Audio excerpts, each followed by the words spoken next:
2 minutes pour comprendre aujourd'hui grossesse et ménopause, 2 étapes clés dans l'endométriose. Docteur Van Digroe, vous êtes gynécologue. Pourquoi ce sont 2 étapes clés? Et puis on va commencer par la grossesse d'abord. Alors d'abord, si la patiente a eu une grossesse avec de l'endométriose, c'est bon signe. C'est donc qu'elle n'a pas une endométriose trop compliquée par rapport à la fertilité. Donc très bonne chose. Ce qui est sûr, c'est qu'après la grossesse, ce qu'il faut, c'est qu'elle consulte à nouveau un professionnel de santé pour reprendre très probablement un traitement hormonal pour continuer à bloquer l'évolution de l'endométriose.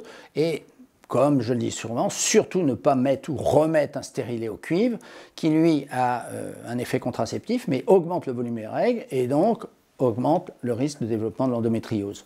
Donc, il faut reconsulter pour probablement reprendre le même traitement, mais c'est bon signe que avec de l'endométriose, la patiente ait mis en place une grossesse. On a dit 2 étapes clés parce que c'est 2 étapes de chamboulement hormonaux. Hein.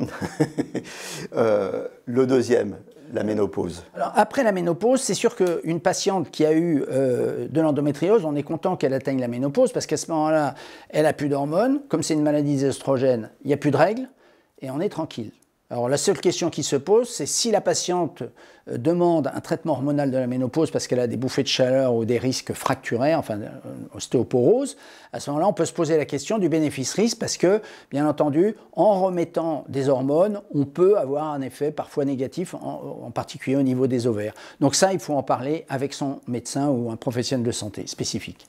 Ce qu'on peut donner comme conseil en règle générale, c'est que tout au long de sa vie et tout au long de ses étapes hormonales, le mieux c'est de se faire suivre par un médecin compétent sur l'endométriose. L'endométriose, comme beaucoup de choses, c'est de la prévention. Et bien voilà, le message est passé, à très bientôt.